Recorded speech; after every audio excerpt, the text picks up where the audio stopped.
Everybody, welcome to Morning Coffee with Mitch. And as usual, my friends,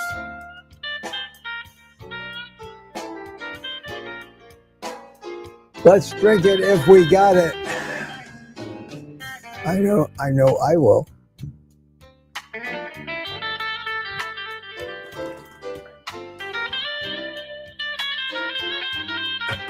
Oh yeah, in case you didn't notice,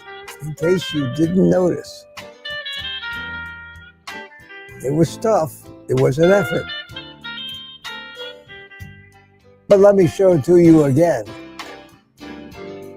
I pushed the button on the mixer with my right hand. I finally managed to get it up there and push the button. It is a chore.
I'm back, I think.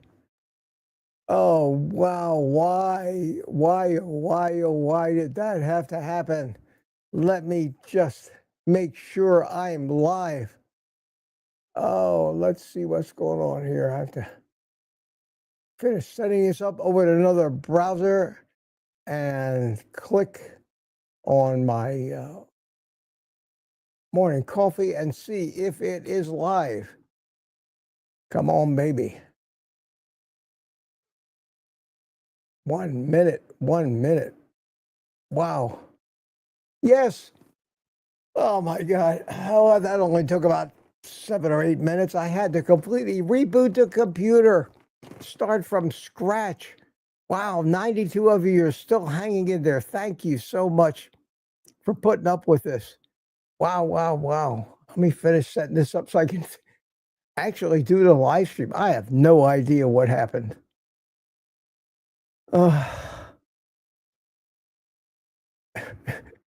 And doing things with this one-handed mouse. I was just bragging about the fact that I used my right hand and everything went dark. Unbelievable. Unbelievable. Let me get my chat up here so I can see what you guys are saying, and we won't worry about the rear view anymore. I think I'm not going to need that. I got to get myself positioned in the middle. Wow. Breathe, miss. It's okay, says Paul Madden. Yes. All right. Let me get this last thing configured here. I have to try. Well, I can live without the rear camera or the on-screen chat. So we'll just leave it like it is. If it's working, I am not going to tempt fate anymore. Where was I? Taking a sip of that coffee. Oh, wow. Well, welcome, everybody. I hope.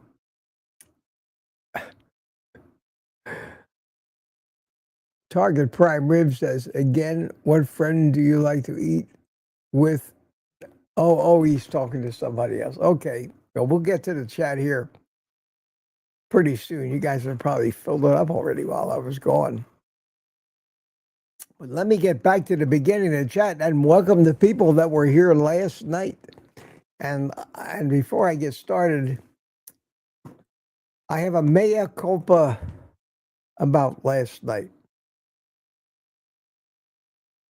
There's no excuse. I had said we were going to do the private community live streams on Thursday night, starting last week. And last week I had one. I don't know, and this may not be an excuse. Maybe I'm going senile. All day yesterday, I thought it was Wednesday. Did you ever have a day like that? Now, you have to imagine my life right now. I had no appointments, nothing scheduled for yesterday, nothing to remind me that it was Thursday. I did not watch any broadcast television yesterday. I watched movies and things and kept myself busy doing work around the house. And all day, I was under the misconception, I didn't get any clues, that it was Thursday. Wednesday or Thursday is not a trash day here. So when it got to be last night, I said, oh, I got a live stream tomorrow night. I need to go and create it. And that's what I found out. It was indeed Thursday, and I had missed it. So I will be cognizant of that next week, and we'll see if we can do it again. So for those of you who commented, what happened to me last night? let's call it a senior moment and not dementia. To further understand that, know that every single day, I don't go out. I don't go anywhere. I'm housebound pretty much. And it's been like that ever since I've been home from the hospital. So one day is exactly like the next, except for maybe a few events that happen that give me a clue as to what day it is. So again, mea culpa. To all the private community members, thank you so much. We'll see you next Thursday on the live stream. And what I need to do here, I need to take a look at this. Hang on one second. Still fiddling. I want to thank Scott Rugby. Scott Rugby, I see you joined the private community this morning. Welcome. I look forward to seeing you next Thursday.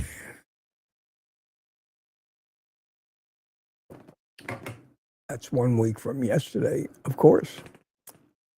Well, when I refreshed the whole thing, I didn't get back to all the stuff from yesterday. Did not show up again. The first.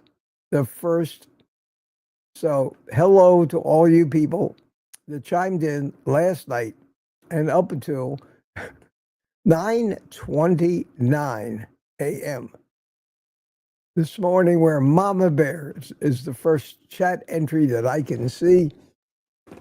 Good morning, Mama Bear, but at least we still know who the winner was at 9:30. Claudia Burkick, how are you? Claudia, Target Prime Rib, Booby Goats is here. Target Prime Rib again. And I have a dedicated button for it now, I think. Let me make sure. Yes. Louis from New York. Louis Latino, how you doing? Ding, ding, ding. Yes, sir, you are the winner this morning. So one thing went right this morning. Congratulations, Louis. And followed shortly thereafter is Gary No Slow and Harry Dion. Lori is here. Boyd Lamb is here. Mark Booz is here. Smokey Bear, all at 8:30. Rick Charger, Mopar, how you doing? Patty's Garden. Recognize that. Good morning. Good morning to you. Smoothie 420 is here. How you doing? Sadia, I haven't seen you in a while. How you doing? Good to see you. And of course, my phone's ringing.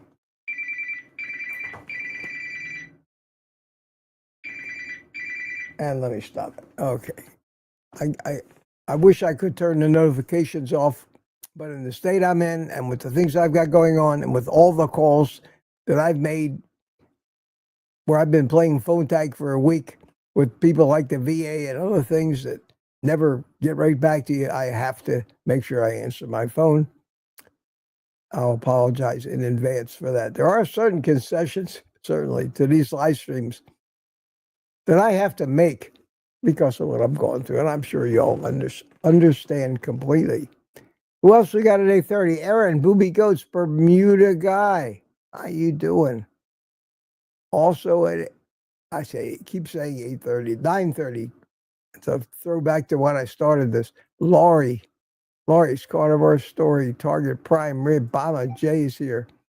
Claudia Burkey tried again. And at 9:31, Scotter starts off the show. If you have a question for me, put it 3 capital Q's in front of it, and I'll see if I can pick it out. After that little episode of having to hurry up and restart everything again, we have a word in Yiddish, verblungen. Yes, that's a real word, verblungen. I'm verblungen this morning. I can hear Mike Myers on the old Saturday Night Lives when he was doing his coffee talk. Say that word. He was a verklempt. Verklempt and verblunged are very, very close. And basically they mean frustrated, embarrassed, and that's how I feel during those 6 or 7 minutes when I'm trying to rebuild all the software setup on my computer. You can't just hit refresh on anything because all the different devices, the cameras, microphones, and things, once they're set, their paths are set without very complicated settings. You need to just reboot the computer to set it all back to where it belongs in the first place. And that's what I had to do. All right. Simpson Johns from England says, woohoo, Mitch, love seeing that right side responding. Yeah, I got a new toy yesterday, and I haven't practiced with it yet because I want to wait till I have someone here. My son's coming today. There are times I don't want to fall, but I have to stretch my abilities. I have to do things walking without a walker for a few steps, or I never do it. But I don't want to do it and risk falling. In therapy, they have parallel bars, and you can walk between them. And if you feel yourself falling, you can reach out real quick and grab onto one of them. I don't have that at home here. So my son's coming today. I got what they call a hemi walker. It is a one-handed, tiny little walker that's much more portable. And if I drive somewhere, it's something I can just pick up off the ground, put on it next to the passenger seat next to me without having to get out, go back to the back, unload a walker or a wheelchair, and do all that, which is hard to do. So I have to practice with this hemi walker. I got it yesterday. I'm looking forward to doing it. My son's going to be here later, and I'll just basically have him stick close behind me to grab me if I lose my balance. It's only for balance now. I have my balance is fine. I can stand in one spot. I have exercises. I don't know if you're interested in this or not, but I have exercises from my therapist for balance. And one of them is to stand up. And I stand in a corner in my kitchen where I have the counter behind me, should I lose my balance, and my walker in front of me, should I lose my balance. So I can stand there in between, holding on to nothing. And the exercise, kind of like trying to induce vertigo. The first thing you do is you look to the left, you look to the right, you look up, and you look down while you're not holding on. Then if you can do that without losing your balance, you close your eyes. And with your eyes closed, you do the same thing. Now, you are really playing havoc with your inner ear when it comes to balance. So, and I can do that. When I first did it, I was a little shaky, but after that, I was fine. So I know my balance is good. I know the strength in my legs are good. It's just that this right leg of mine still kind of goes where it wants to. And it takes a lot of control to plant it in a position where I can be balanced. I have to have a certain distance between my legs. If I move my feet too close together, of course, I teeter and I can fall. And that's what I have to practice. And that's why I need some kind of walker. It is just something to steady myself on. In the house, there are things everywhere. I can grab a door frame and steady myself. I can lean against something and steady myself.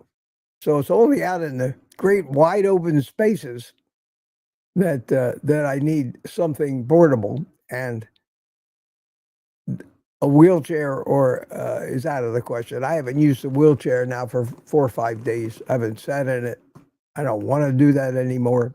Kind of a I'm not handicapped thing, pride thing. I use that roller walker. I have 2 of them, one inside the house and one outside the house. You saw me walk up the street the other day in the video. Those are great, but they're fairly large to have to fold up and put it in the car. And if you're trying to, if you need the walker for balance, obviously you can't fold it up and put it in the car. I could hold on to something in the car. These are logistical things that I have to work out, and I work them out every day. Sorry for the detour. Let's get back to the chat. Boy, Lamb reacted to my little technical faux pas and said, "Oopsie daisy." Oh yeah, Lewis said, "Whoops." Anyone else lose the feed? Wow, look at all this. Okay, yep, gone. All right, let's get through those. 9:32, technical difficulties. I finally realized I could still chat, so I let you guys know what was going on. And I think I got back at 9:37 or so. 9:36, he will fix it. And Claudia Burkick it out at 9:36 a.m. He's back. So that was about 5 minutes. About 5 minutes. It seemed like a half an hour when you're brushing like that. And you know, you got people out there and you don't want them to go away. You don't want to lose your audience. Lori. Oh, Lori's still answering. Here is a question from Smoothie. OldGuyCarnivore. Hope you realize that we see a black screen and you're, yeah. Oh, I realized it because on the right monitor, I have a window open that's running the same YouTube feed that you were seeing. It's delayed about 6 seconds from the live feed, but I can look over there and I can see when it goes dark. But this time, the actual browser, and I'm using Firefox for this, that I'm running my streaming software, the StreamYard in, crashed. I knew for sure when that crashes, no picture. So I noticed it instantly, and sure enough, 6 seconds later, with a delay, the right screen went black too. My heart rate went up to 100 and something. My blood pressure probably went up, and I said, "Oh shit." And I went about trying to fix it, and I'm happy I got it fixed in 5 minutes. So we were back here, and now let's see. Yeah, Simpson says, yay, yay. Rick says, told you he'd fix it. Let me tell you something, friends. If I thought it was going to take any more than 5 minutes to fix, I would grab this cell phone. I would open StreamYard on this cell phone, and I would log in, and I can conduct the stream, continue the stream from here. And whether I continue to work on fixing it or not. And I got very, very close during this little repair today to actually come on from the cell phone until I got it going to get it on the computer. The live stream stays live for about 30 minutes if the host is cut off.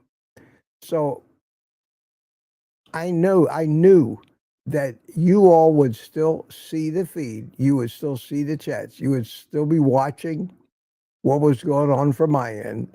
And if it stayed off for about 30 minutes, then it would say the show's ended and it would stop. So I knew I had plenty of time. I just didn't want to tax everybody's patience.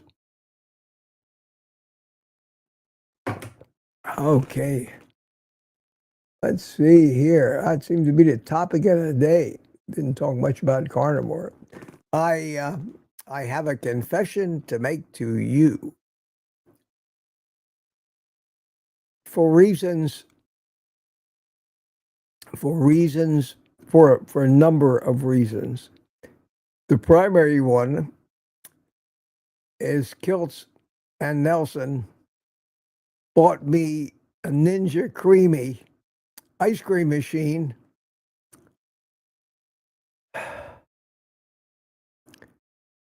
and the fact that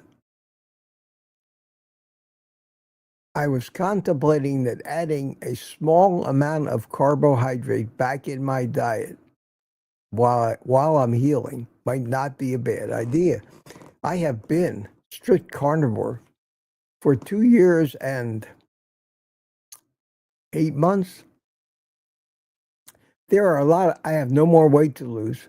There's no reason why I can't eat some, what I call, I don't want to call them healthy carbs. Let's call them less bad carbs.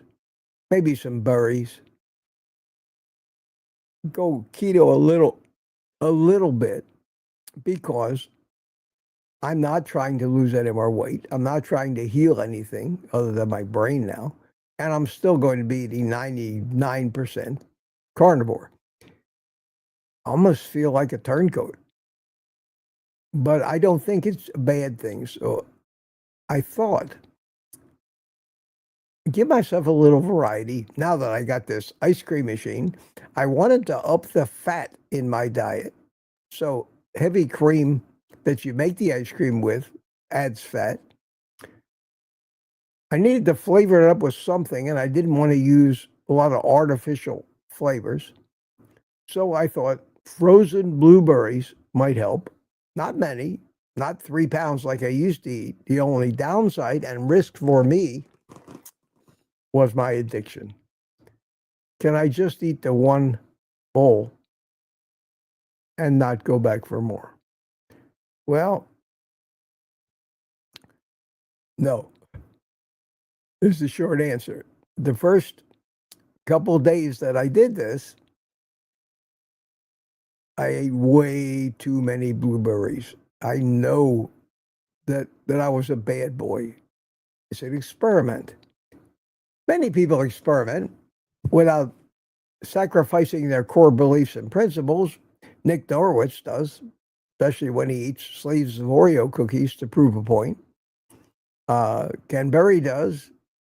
Most of the internet doctors, even Sean Baker, have gone off for a month of carbs when they thought they needed them for a reason. Well, I'm experimenting now. Don't call me a turncoat. Don't think less of me. I am experimenting.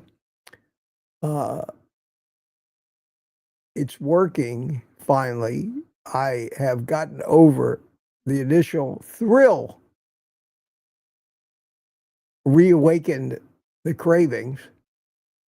And yesterday I was able to just have the 1 cup. I use the Ninja, but what I do, because the blueberries are frozen, you don't need to freeze anything. And it's very simple. You could do it in a blender, but the blender is very hard to use. But you just take and maybe put a couple blueberries in the little thing and fill it up to the top, not to the top of the container, but to cover the blueberries with cream, and you put it in and you push ice cream, make ice cream. And the fact that the blueberries are frozen freezes the cream. And when it's done, you have ice cream with no preparations, and it's very, very simple.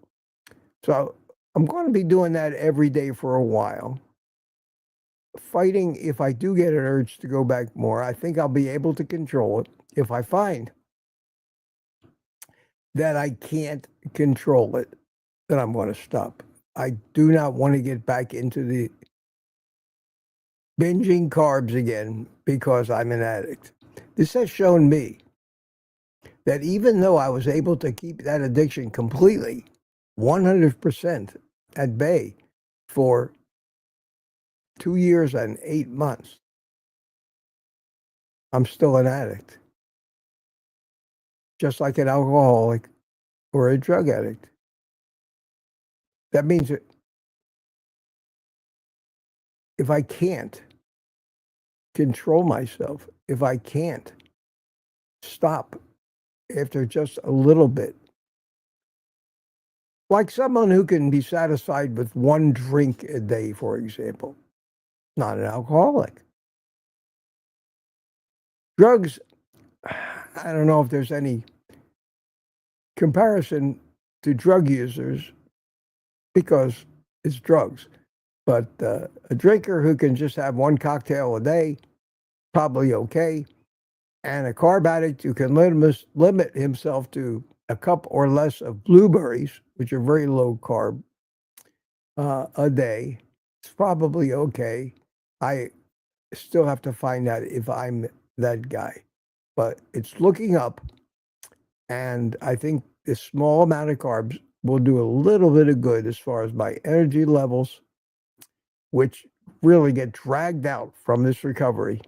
It's amazing how fast you fatigue. And just the fact that I enjoy eating it. Tastes good. Ice cream, I've always liked. Who doesn't like ice cream? So we'll see.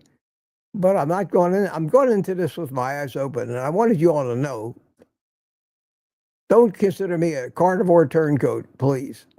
I think that after years on carnivore, after you've fixed your health problems, after you've gotten rid of all your medications, you've normalized your weight, you've normalized your blood pressure, you can start to bring in some foods that don't hurt you, real food. Most people in the world that are healthy do. The Mediterranean diet isn't bad. Stay away from the pasta. So if you stay away from grains, and you stay away from things that come in cardboard boxes or cellophane bags, and you just eat a very small amount, enough to qualify to be keto, less than 20 grams of total carbs a day, I think you can be a carnivore if those carbs don't reignite your addiction. And that is the risk. The only way to find that out is to experiment. And that's what I'm doing right now. We'll see. We'll see. And I'll keep you abreast of that, because these are some of the things about the differences in us, the levels of addiction that are crucial as to whether you can do this or not. It's easy for somebody to come on and say, oh, just eat 1 serving of it, it's okay. Well, some of us can't do that. That's what I finally realized as I started to get into this thing a few years ago. All right, let's see. Where are we? We're 9:37. I am a half an hour behind in the chat. Anybody have a question for me? We just got back live, 5 after 10. Here we go. Target prime rib Thomas. Question again, what friend do you... Oh, that's the one I saw before. Okay, yeah, it wasn't directed at me. I don't think. Let me see. Questions. We're still all talking about recovering from the from the technical disaster this morning. It seems to be working pretty good now. I don't know what happened.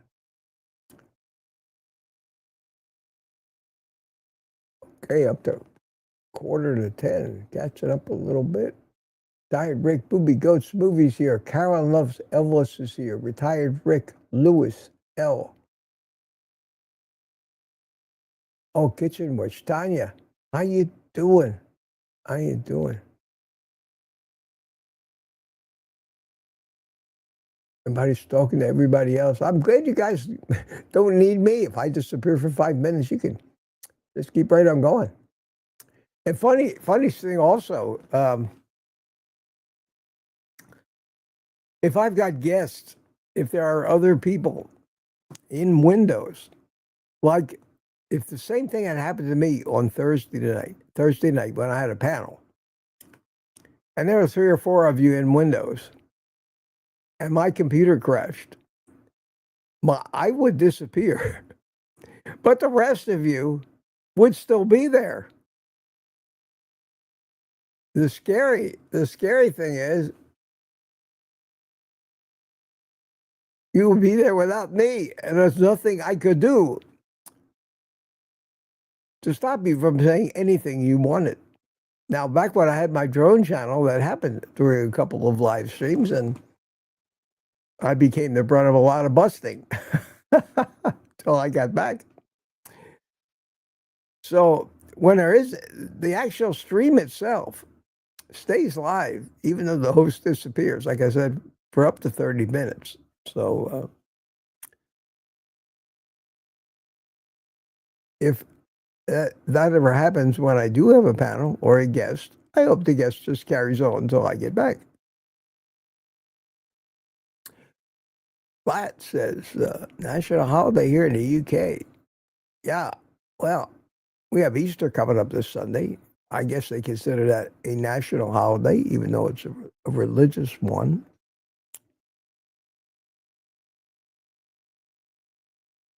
Theo Hendrickson's here. Good to see you. Terry Sue, how you doing? Dialing for dollars.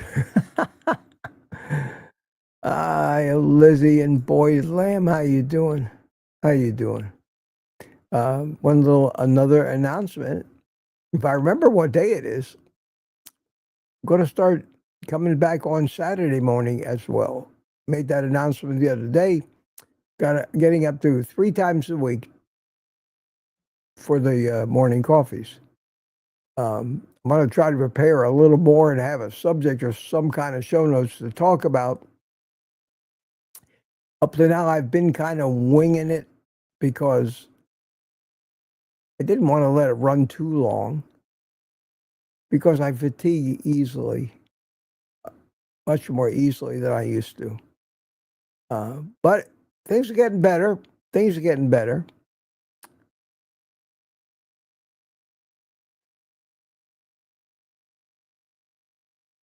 I really haven't seen any questions for me, which is understandable today. Well, here's one with 4 Qs.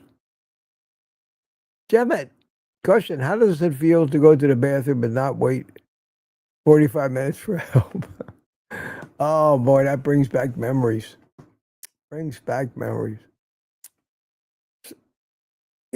He's talking about the lack of response by the nurses in these hospitals when you push the button. They're overworked. There's not enough of them. Some of them are just sadistic pieces of crap. They enjoy inflicting pain on people. They're in the wrong place. Shouldn't be nurses. There are some of them that were there that I swear get pleasure out of it. Then there were some wonderful ones. Nice as could be. Cared. There is an awful lot of nurses' aides. And I hope I don't offend anybody by saying this. This is reality. It's just my realistic take about why it was so bad. But there were not so many of the nurses, but the nurses' aides.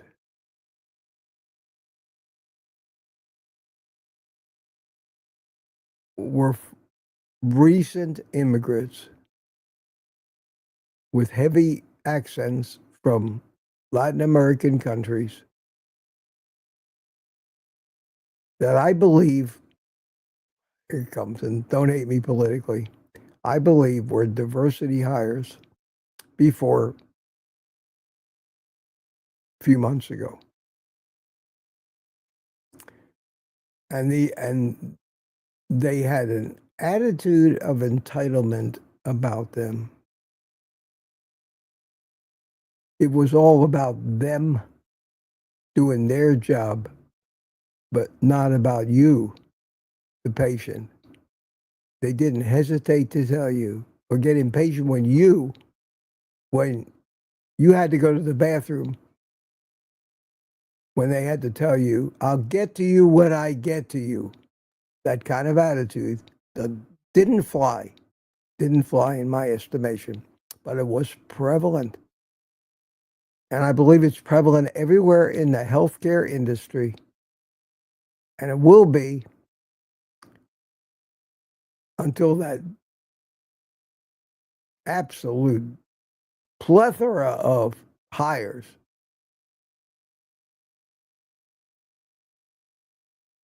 resulting from both immigration policies and the previous administration's DEI policies, until the tens of thousands, let's say, of healthcare workers that were hired solely for those reasons, until they finally work themselves out of the system, which won't happen in my lifetime. Sorry. Or learn what their job really is. That makes a hospital stay miserable. Getting back to the question, how did it feel to go to not wait 45 minutes? It's fabulous being able to go when you got to go. And something people fail to realize is, in men, as you get older, you get more frequent urges to go to the bathroom, especially at night. Now, I'm pretty lucky. I used to sleep all the way through the night with no problem. Now I got it once during the night. It wakes me up. But there are men my age that have to go every 30 minutes, every 15 minutes. And their answer for those guys to keep them quiet was just stick a catheter in them. And that's not pleasant at all. So, yeah, it's a real problem. Lizzie says, Mitch, quitting cigars, question mark. Let me answer this one final time, which, since not everybody that knows me is watching, they're not going to hear it. Let me see what my phone is making noise at me. Make sure nobody needs me. Bear with me.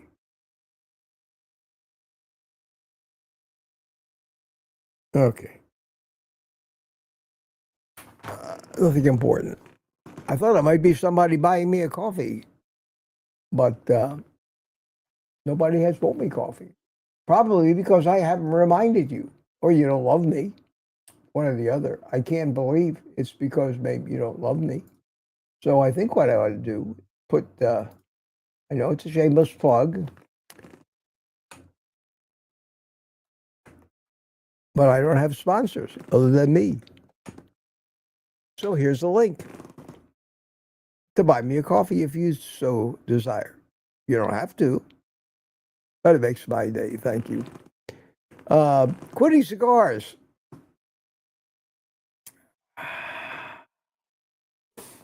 Quitting cigars. No.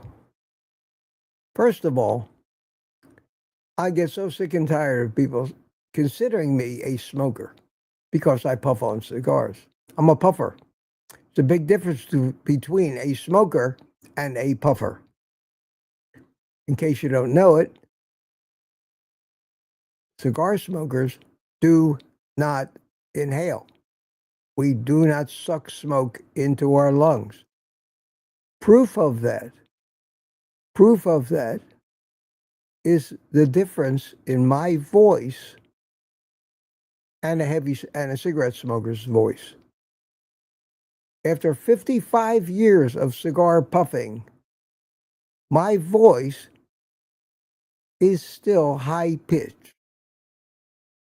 I have not drawn smoke across my larynx and vocal cords for 55 years, like a cigarette smoker. Now, a cigarette smoker that has been inhaling cigarettes for 55 years, sounds like this.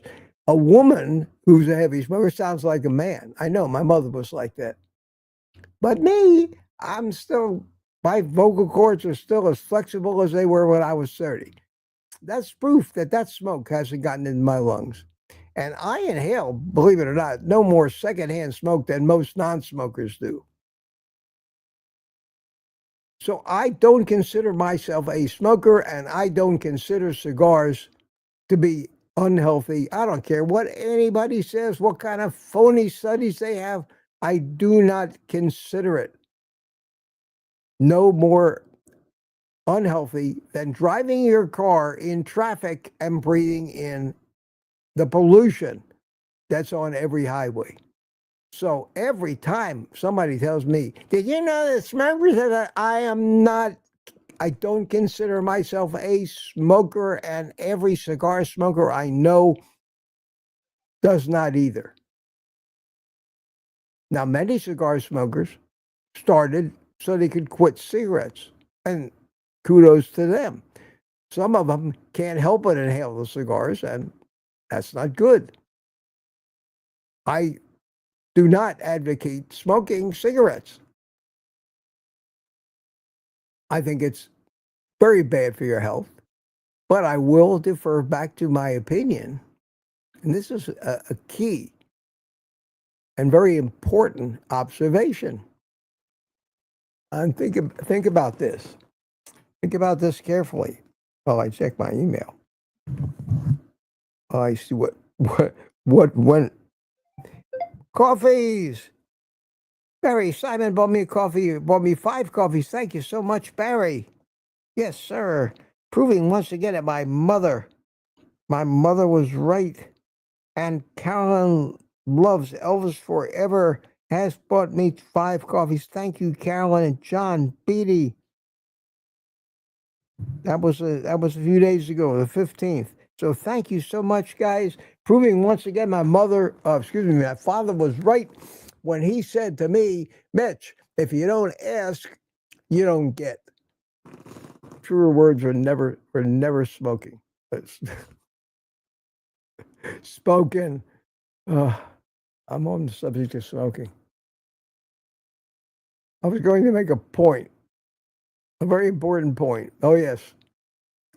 In the 1950s and 60s, everybody smoked cigarettes. Everybody. 60%, I would say, of the adults in this country were smokers. My parents smoked. Everybody I knew smoked. My doctor smoked. My doctor smoked in the office when I went in to see him. Everybody smoked. They were advertising cigarettes on TV. Yeah, the Marlboro Man. They advertised the health benefits of cigarettes. They used to advertise that cigarettes aid in your digestion. They were good for you. And everybody smoked. And they're, of course, addictive as hell. So once the people started smoking, they were hooked. Because the tobacco companies use the addictive model of business. Give your customer a taste, they'll be a customer for life. That was before they put him out, made cigarettes the bad guy. In the 50s and 60s, there was hardly a case of diabetes. Nobody was having heart disease or heart attacks. People were eating what people were supposed to eat. They were eating bacon and eggs for breakfast, most of them. Eating fat and meat. It hadn't been demonized yet. Ansel Keys was just getting started. But they were all smoking. If I could magically return the average health of the American public to the 50s and 60s, would they be better off than they are today as non-smokers? You bet your booty they would be. There wouldn't be epidemic proportions of heart disease, dementia, diabetes, and all these other diet and nutrition deficiency related diseases. That's just an observation. Yet we demonize smoking, which wasn't hurting that many people. Yeah, people got lung cancer, but nothing like The people that are dying today from bad nutritional advice. Maybe we'd be better off if we all quit eating this crap and just started smoking. And to those of you who might be so inclined, be like me if you want. You can smoke a cigar. Now, I've cut back to one cigar every day or every other day. I didn't do that because I'm worried about the cigars. I did that because of the logistics of it. With me having to go outside to smoke. So I'm not worried about it. I don't care what everybody else says. When a doctor tells me something and I find out that that doctor doesn't know who Ansel Keys is, I apply the same rules and laws and procedures to him that the judges and the lawyers do in courtrooms. And that is, when you discover a witness has lied, from that instant on, you cannot believe anything that they say. When I hear a doctor give advice that is clearly deadly and harmful, following the standard of care for fear of losing his life, I hear that come out of his mouth, I instantly assume this man, if he doesn't know this shit, this is basic, something as basic as nutrition, how can I believe and bet my life on any other words that come out of his mouth? Which is why I have such disdain for most of the medical community, save for the YouTube doctors that are keto and carnivore. The very doctors that everybody else makes fun of and discredits, calls them YouTube doctors, and they're MDs just as sure as the MDs that are giving the bad advice. But the other MDs, the ones out there in practice, when they hear that the guy is a YouTube doctor, look down his arrogant, ignorant nose at them and refuses to even research what they're saying to find out if they may have a point. That is as closed-minded as you get. And those doctors, as far as I'm concerned, can go themselves. There, I exercised restraint.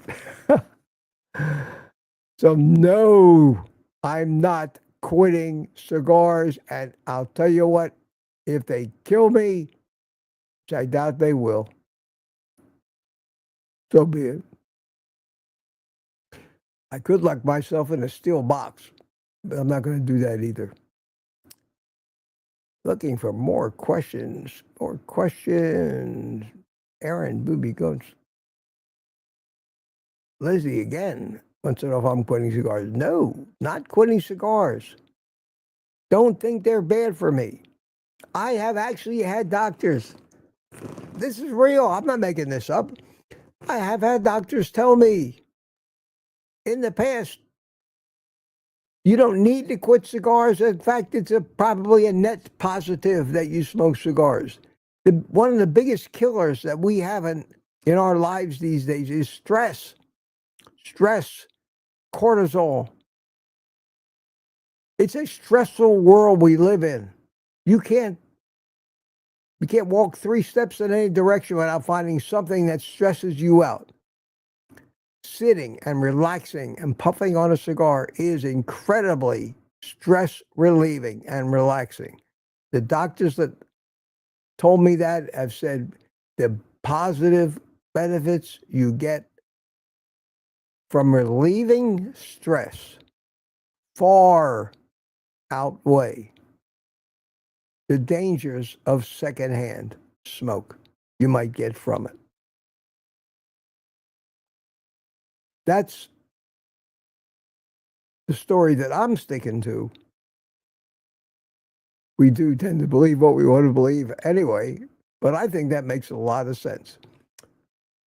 Truly, some of the most relaxing times I've had is sitting around, puffing on a cigar, having good conversation. You don't even need to be a drinker to do that. You can just sit there and relax and enjoy it, and it is very relaxing. Carolyn, is it okay to eat mostly eggs every day and eat beef a couple of times a week? Well, I don't see why not. You might want to eat ruminant meat as often as you can. But I don't know if I'd go a day without some kind of meat. What I do, I like to eat the eggs every day. And I've got a new method because it's harder for me to cook now. So I'm coming up with, I'm going to make a video about this pretty soon. I'm coming up with some ways to make almost act like a short order cook in my own kitchen. And what I do is I cook up pounds and pounds of ground beef, chop it up, can cook it in the oven and put it in a big Tupperware thing, put it in the refrigerator, take a bunch of it and seal it up and freeze it. And I'm having ground beef and eggs now more often, and bacon and eggs maybe every other day. Not because of any reason other than I want to get more beef in my diet. Now I'm going to do something today that I haven't done since I've been home. I've got a beautiful ribeye. I'm going to sous vide it. I'm going to have it for dinner because I think my hands are working good enough now to be able to cut up the steak. That was the problem. When you're one-handed, it's very tough to do that stuff without a huge mess all over everywhere. So we're going to try that today too. This recovering from something like this is about a daily exercise to expand your horizons, widen your territory, make your world bigger, and try to get more and more back to normal without actually rushing it and becoming dangerous. Well, I've been at this for an hour minus the 5 minutes that I... Jemma says I have a question above. I don't have time to... Laurie's got a question. Did you say any curse words while you were dressing or take difficulty? No, I don't think I did, actually. I was just concentrating on getting them right. I really didn't get stressed out about it. I did okay. I still have to consciously think about my speech. Think about enunciating clearly, or I do start to slur. That's a little better than it was. I watched that first video I made 1 week after my, 1 week after my stroke. The one where it says, well, I had a stroke. The one that has 125,000 or whatever views. Of course, I said, I want to see if I can tell the difference. And wow, was I bowled over in the difference between me then and me now. But when the changes happen gradually, slowly, you don't notice them as much. It's like seeing somebody you haven't seen for a year who just gained 80 pounds. You see that whole 80 pounds in one shot, it's shocking. But if you had seen them every day while they gained the weight, you wouldn't notice it. Or you would notice they got heavy, but it wouldn't be as shocking. Anyway, I'm glad I got back. I'll do anything I can not to flat out cancel these things. So until I tell you to take the rest of the day off, know that I'll move heaven and earth to get back unless everything fails. And I still have a cell phone that still works over the cellular network. So even if the internet to my house fails, I can still get back on. Boyd Lamb says, speaking of taxing patients, did you get your taxes in? No, not yet. Not yet. I still got plenty of time. I hate taxes. Hate it. Because of the hurricanes we had here in Florida, I'm in one of those counties that was affected by the hurricanes. We got an extension till April the 30th to file and pay. So I'm going to wait till about a week before, next week sometime, And I don't. My taxes are simple, and I'll just do it then, because I will have to pay some taxes. But if I want to give them the money any earlier, then I have to. Now I can always file for an extension to October, but what I owe, I still have to pay by April 30th this year. Estimate. I may do that too if I don't feel like fooling with it, because I can't write yet with my hands. And you try to do your income tax without scribbling calculations and notes and typing one finger. I don't know if that's a legitimate excuse. I could hire somebody to do my taxes, but that always costs me a lot more money. They don't dig as deep as I do for the tricks and the deductions. Thomas, I was thinking about taking a day of craving a steak. Should I go for it? Let me stop you, Thomas. Don't let me stop you. We had big attendance today. We were flirting around 200 people. We had over 200 once, which I never thought would happen after my little outage this morning. So thank you, guys. Thank you all.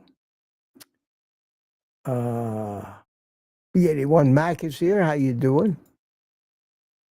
Whoa, I just got here. Mitch is talking about ice cream. Yeah, imagine that. I'm going to do a video about that little creamy thing. Pretty neat. You can really screw it up, though. The first 2 or 3 times I tried to make ice cream in it, it came out like powder. I still don't know why it did that, what I did wrong. But there must be some finesse to it, to the temperature of the frozen stuff, to what you got in it. There are probably things that can screw it up. I know every one of the recipes that comes in the book that comes with that creamy is way too high in sugar and carbs for me. They're not interested really in helping people make healthy ice cream, because a very small percentage of people are going to want that. People want the sweetest, richest, most decadent ice creams, and God, they got plenty of calories, plenty of recipes for that.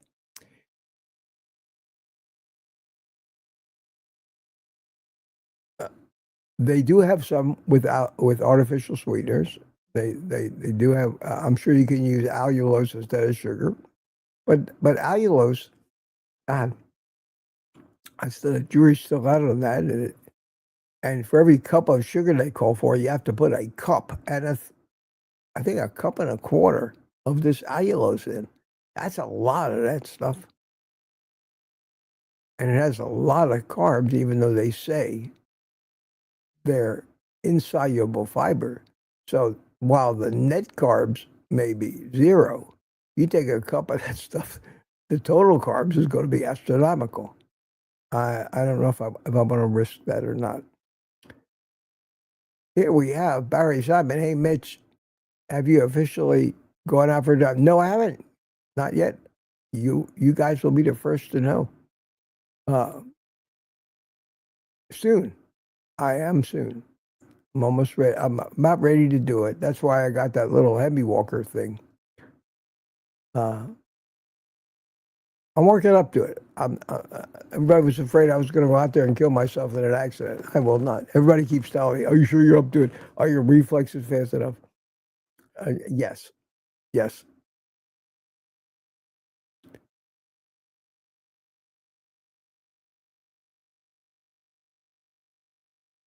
There are more questions. How about 10:08? I got to get going here.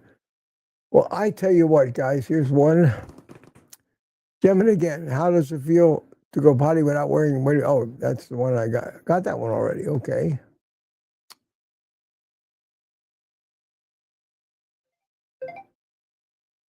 Damn, my phone's going off.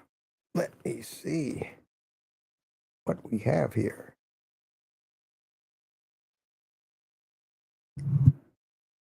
We have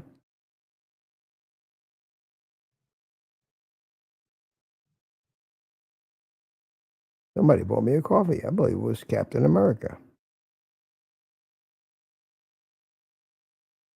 Come on, I want to.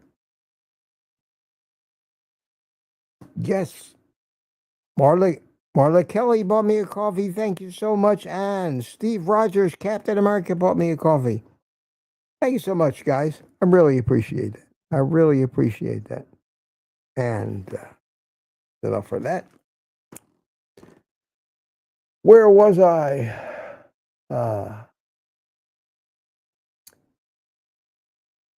Demon says, when you gotta go, you gotta go. Question. Are you going, Barry Simon, are you going to hack your health in November? I hadn't planned on it. I'll decide as it gets closer. Right now, I'm not up to traveling, I don't think.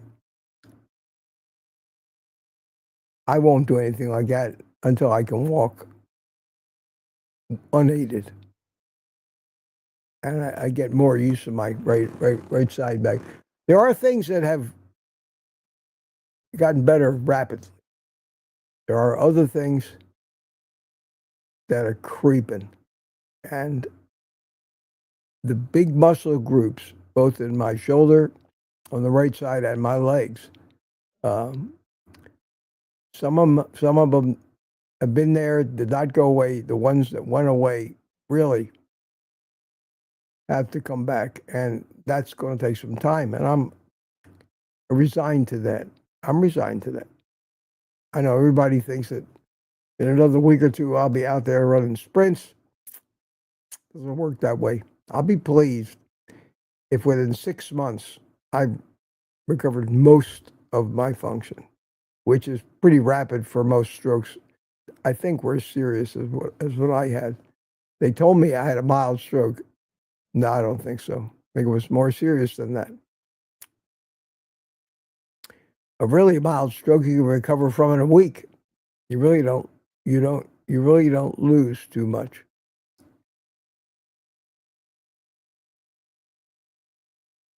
What, like a transient ischemic attack, a TIA. Some people have no deficits from those. Oh, let's see. Any more questions before we wrap it up here? Thanks for your patience, guys. I know I'm still in a little bit of a rambling mode in these morning live streams. I guess it's still entertaining. I love the fact that you guys know each other. You've made friends and chat back and forth. And maybe it's better not to do it structured. Yeah, my buddy Jonathan from over there in Indonesia. Hey, Jonathan, how you doing? Just jumping in to say hello. Good to see you. Good to see you. Who else we got here? A lot of names I don't recognize. There's a few cues popped up. Good question. How long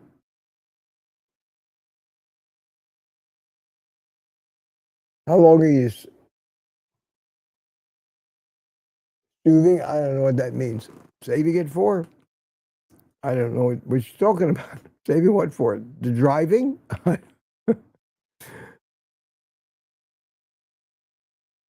Bermuda guy says, Mitch, you sound stronger. I think I am stronger. I'm doing more walking. Here's a compliment from Terry Sue. Mitch is still the professor. He's doing great. Thank you. Thank you so much. And I'm glad you guys think I sound like nothing has happened. To me, I still sound like I'm slurring certain words and sounds. I'm trying. I certainly sound better than I did in that first video that I made a week in. If you don't believe me, go back and look at that again. The difference is amazing. Amazing. It has been, tomorrow will be 7 weeks. No, I'm sorry. Today, I had this stroke on a Friday, the 28th of February. Today is 7 weeks. When I think back of everything that's happened in the past 7 weeks, it is unbelievable that it's only been 7 weeks. Today is April the 18th. May the 7th is my birthday. It's my 78th birthday. I'm going to have a birthday bash live stream, so look forward to that on May the 7th. 3 weeks away. Oh, wow, my God. Yeah, it's old. I am officially older than dirt now. Question, what temperature do you use in the oven for your ground beef? I cook it at 350. Usually takes 45 minutes, 50 minutes, an hour at most. I cook it to an internal temperature of about 140 or 50, and it cooks a little hotter. And then I grind it up. And I'll tell you, the easiest thing in the world to make, easier than anything, is to go into the refrigerator, get a Tupperware thing full of ground beef, grab a handful, throw it in a frying pan with some butter, because you rendered a lot of the fat out of the beef. So throw some fat back in. Use a little bacon grease that you saved up, or some butter. Let it just start to sizzle when the hamburger gets warm. Beat up a bunch of eggs. Throw the eggs in with them and make scrambled eggs. You don't even have to flip it. That's what I've been doing lately. You got a very nutritious meal. You got fat. You got beef. You got eggs. Life is good. It takes, and there's no cleanup. I mean, absolutely. Wash out the mixing thing. You beat the eggs in, a couple of utensils on a plate, and the frying pan comes out dry. You just take a paper towel and wipe it out.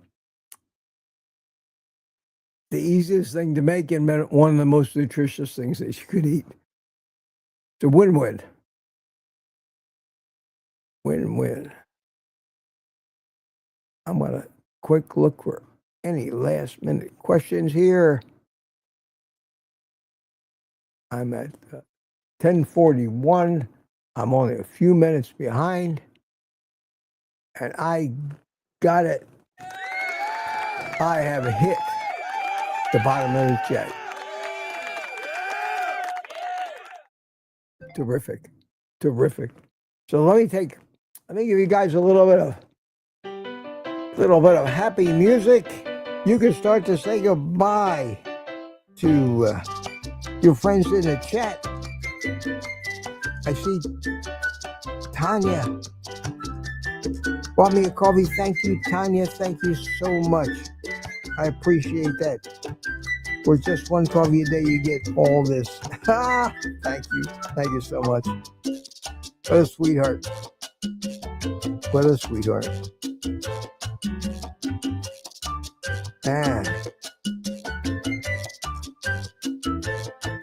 Everybody say goodbye in the chat. Terry C. Bill Cook, retired. Rick DS111. Rick Charger Mopar, quack at some of you tomorrow, he says. I will be back on Saturday morning, 9:30. I promise I won't forget. I'll know it's Saturday. It's only 2 days from now. Lizzie is here. One more doll. Says I am literally scrambling my eggs. Lat says goodbye. Laurie's here. Carnivore Story. Chemet. Carol loves Elvis Ferreira says saying goodbye. Tanya Kitchen Witch. CB Carmack, how you doing, CB? Good to see you. Good to see you. Wow. I had great attendance today. Thank you all for coming. I enjoyed it after the brief technical difficulty. And the music's about to come to an end. And with that, my friends,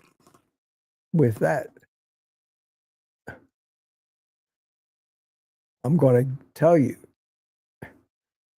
take the rest of the day off. It's a holiday weekend. Take the rest of the week off and eat meat.